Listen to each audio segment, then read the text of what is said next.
A body falls from the top of a building. A body falls from the top of a building and reaches the ground 2.5 seconds later. A body falls from the top of a building and reaches the ground 2.5 seconds later. How high is the building? How high is the building?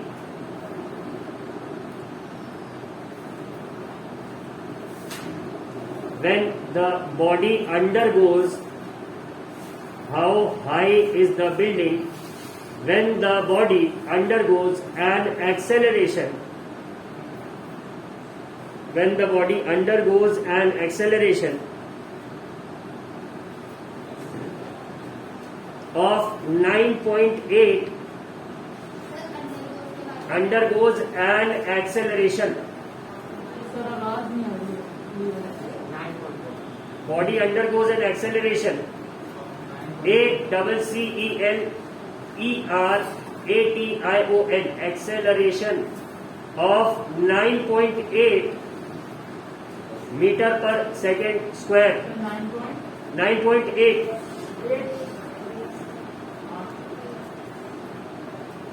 9.8 metre पर second square. ठीक है, solve करिए, निकालिए. Building की height निकालना है. Now after reading the question we can say that the final velocity is 0 and u is unknown, right. तो अगर फर्स्ट इक्वेशन ऑफ मोशन हम यूज करें v is equal to u plus a t, तो क्या ये हो गया u plus a t is equal to 0 since v is 0. u is equal to क्या हो गया माइनस ए टी. ठीक है,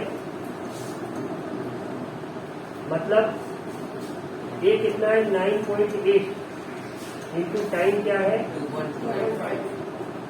2.5. कितना वैल्यू आ जाए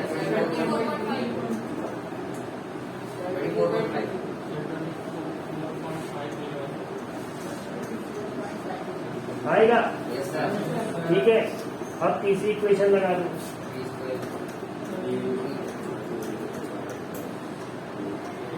ये अभी भी 0 है. क्या हो गया minus u square is equal to 2as. F is equal to क्या हो जाएगा minus u square upon 2a. अब सॉल्व हो जाएगा. यहां से u की वैल्यू इसमें रखेंगे, a दिया हो. साइन का ध्यान देना और ये याद रखना कि वो नेगेटिव नहीं है. Height of the building negative नहीं है.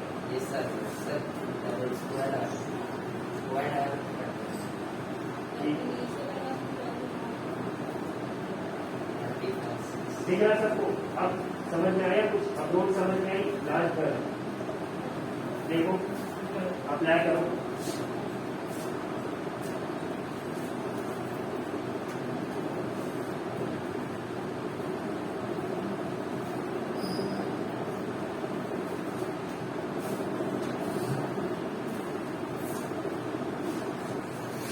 The answer for this would be 30.6 meters. How many of you are getting this answer? How many of you have solved it? कोई ऐसा जिसने सॉल्व किया? आ गया 30.6. हाँ पूछो.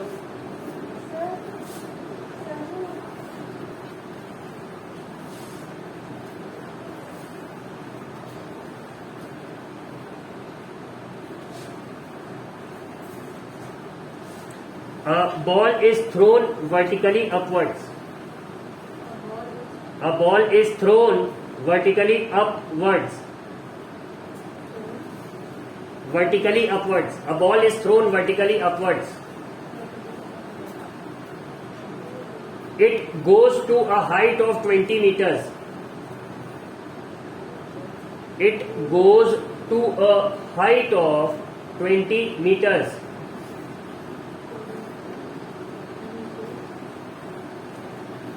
And then returns to the ground vertically upwards.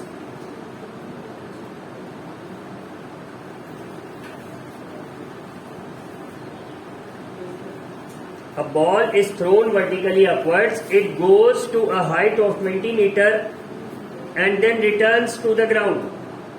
ठीक है?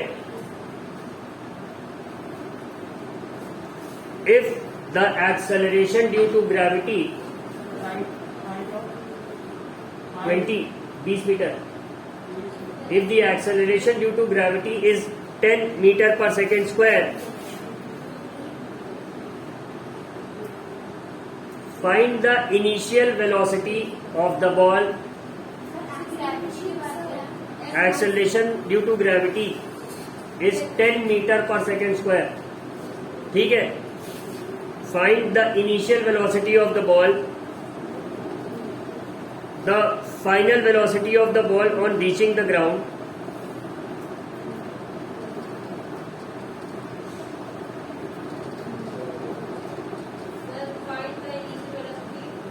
initial velocity of the ball, the final velocity of the ball on reaching the ground.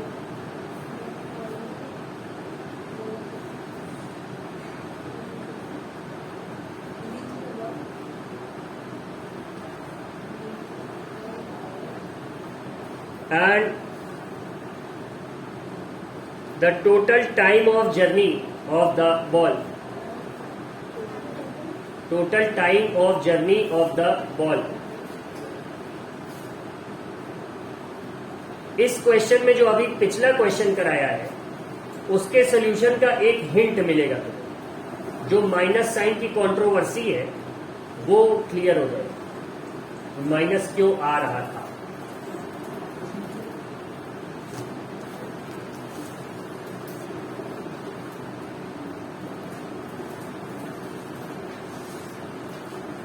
कोशिश करो, ट्राई करो।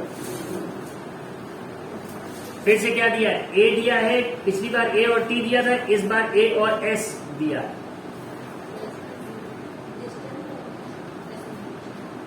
ठीक है, इक्वेशन कौन सी लगेगी? तीसरी।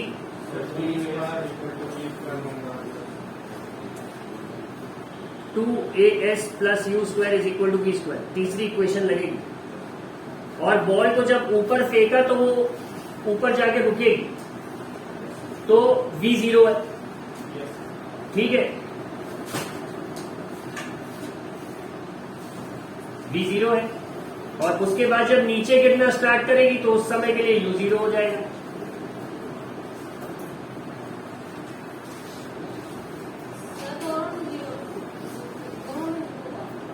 दोनों नहीं, यही तो बात समझनी है। दो पार्ट में सॉल्व करो, यही तो अप्रोच देखनी है तुम लोगों की। पिछले क्वेश्चन में अगर याद करो, in the last question we solve, तो v is equal to u plus a t के बाद हम लोगों ने माइनस यू निकाला।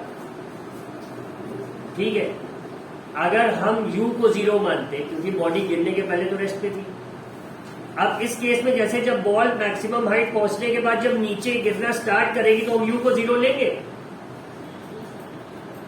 इस क्वेश्चन में उसने बोला बॉल को जैसे ये पेन है, अगर ऊपर हमने इसको फेंका तो एक पॉइंट तक ये जाके फिर रुकी होगी ना एक सेकंड के लिए, तब इसने नीचे आना स्टार्ट किया। ठीक है, तो अगर यही चीज उस बिल्डिंग के ऊपर जो बॉडी गिरना स्टार्ट हुई है तो उसके लिए यू जीरो लेना चाहिए था ना, वी क्यों जीरो लिया? ये क्वेश्चन लास्ट में से 2 स्टूडेंट से किसी ने रेस किया था कि सर हम जमीन के गिरने के जस्ट पहले जो वेलोसिटी रहेगी उसको कंसिडर करेंगे, बट वो अपने डिसीजन के साथ खड़ा नहीं रहा, कॉन्फिडेंस नहीं दिखाया। अगर हम उस इक्वेशन में u को जीरो लेके चले होते तो इक्वेशन क्या हो जाती? v is equal to 80। ठीक है, और तब क्या निकलती? v सेम वही आती 24.5। ठीक है, अब इसी को थर्ड इक्वेशन में रखते, v square is equal to u square plus 2as, u zero हो जाता, अब s निकलता, पॉजिटिव में आता, जो पहले माइनस में आ रहा था सब बोल रहे थे कि सर डिस्टेंस कैसे नेगेटिव आ रही है, हाइट ऑफ बिल्डिंग कैसे नेगेटिव आ रही है। उसमें प्रॉब्लम ये हुई, आप सब लोगों ने इतनी देर का समय लिया लेकिन फिर भी कोई एक भी ऐसा खड़ा होकर नहीं बोला कि नहीं सर आप u क्यों जीरो ले रहे, अरे v क्यों जीरो ले रहे, सर u जीरो लीजिए ना। ये शशांक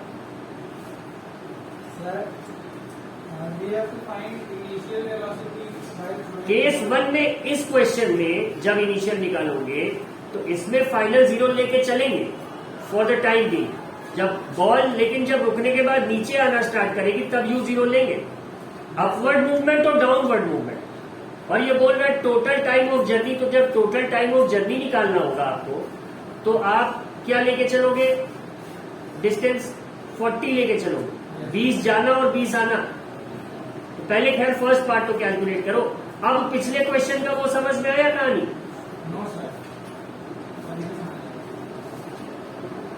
अगर अभी जब हमने एक्सेलरेशन तो दिया होगा, माइनस में क्यों, वेलोसिटी माइनस में आ रही है, कौन सी इनिशियल, एक्सेलरेशन किधर एक्ट करेगा, नीचे की तरफ, और वेलोसिटी कहाँ की तरफ है, ऊपर, अब की माइनस में आएगी। फोर्स किधर लग रही है, अर्थ नीचे अपनी तरफ लगा रहा है, लगा रहा है, रिटार्डेशन हो रहा है, तो फोर्स के डायरेक्शन के अगेंस्ट में मोशन हो रहा है, इसीलिए तो वेलोसिटी नेगेटिव आ रही है।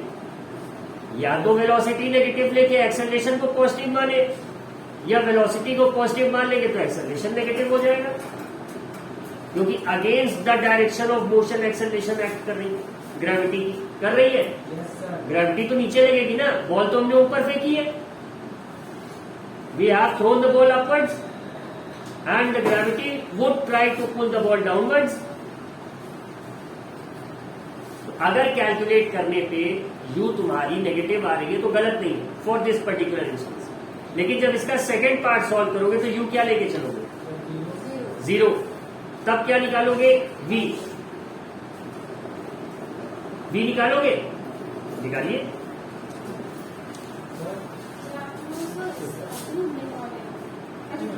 Sir, I'm taking more